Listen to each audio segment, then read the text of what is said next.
yale yanayoenezwa kwenye mitandao ya kijamii katika kupambanisha baina ya kauli za maaskofu, wachungaji, mapadri kwa upande mmoja na kauli za mashehe kwa upande mmoja, kwamba mashehe wao siku zote wanasisitiza amani, hawazungumzii haki, lakini maaskofu wao wanazungumzia haki, kwa sababu kudai haki na haki ikipatikana ndiyo itakaozalisha amani.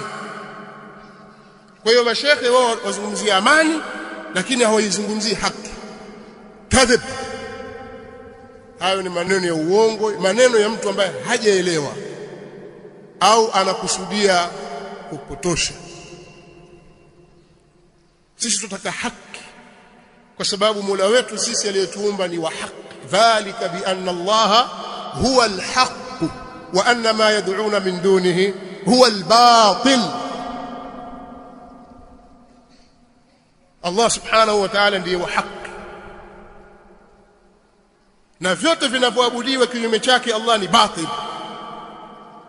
Dini ya Uislamu ndiyo dini ya haki, na Mtume Muhammad sallallahu alaihi wasallam ni mtume wa haki, na sisi Waislamu tumeamrishwa kutendeana haki na kushikamana na haki. Isome sura fupi tu, suratul Asr. Allah subhanahu wa ta'ala atangaza wazi kwamba wanadamu wote watakuwa katika hasara ila wale walioamini na wakatenda amali njema wakahusiana kushikamana na haki, watawasau bil haq. Kwa sisi haki ni kitu kikubwa sana kwetu, lakini jambo la msingi, haki unaidai vipi? Hapo ndio kwenye matatizo.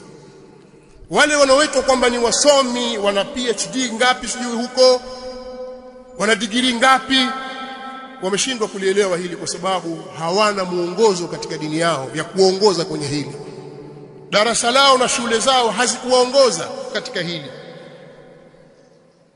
Lakini sisi tunao muongozo kutoka kwa Mtume Muhammad sallallahu alaihi wasallam. Bali dunia nzima inajua kwamba zipo njia za kudai haki. Kweli wewe umeibiwa, umeharibiwa mali yako, basi kwa sababu tu umeonewa katika hilo ndio uvunje amani? Au kumewekwa mahali pa kudai haki?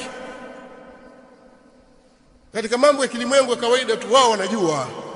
Wewe waweza kumpiga huyu mara moja, ukamchapa vibao, ukampiga ngumi, lakini unaona kwamba hapana, kweli ameninyima haki yangu, lakini ziko njia za kudai haki, na hizo ndizo ambazo sisi tunahimiza zifuatwe. Nasallallahu lana wa lakum al-afiyah was-salam. الحمد لله رب العالمين حمدا كثيرا طيبا مباركا فيه ملء السماوات وملء الأرض وملء ما بينهما وملء ما شئت من شيء بعد. أهل الثناء والمجد أحق ما قال العبد وكلنا لك عبد. اللهم لا مانع لما أعطيت ولا معطي لما منعت ولا ينفع ذا الجد منك الجد. سبحانك اللهم لا علم لنا إلا ما علمتنا إنك أنت العليم الحكيم. والصلاة والسلام الأتمان الأكملان على البشير النذير والسراج المنير نبينا محمد وعلى آله وصحابته أجمعين. أما بعد.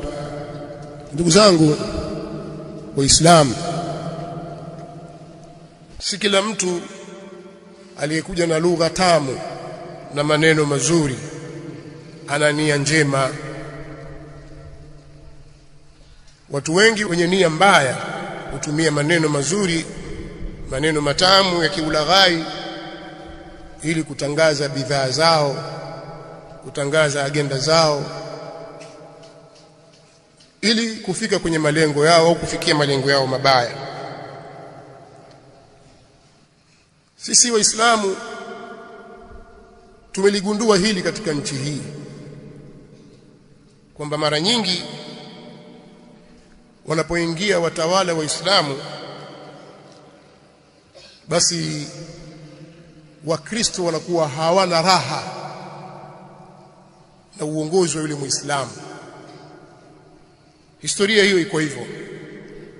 Wanafanya mambo mengi sana, na kusudia viongozi wao wanafanya mambo mengi sana ya kuhakikisha wanamtoa katika njia, ili kupitisha malengo yao.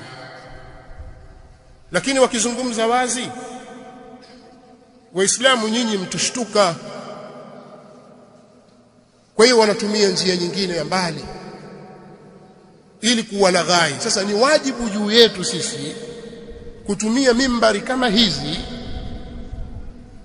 kuwatanabahisha Waislamu wenzetu kwamba tusikubali kuingizwa katika mambo haya, tusikubali kuingizwa kwenye mitego hii.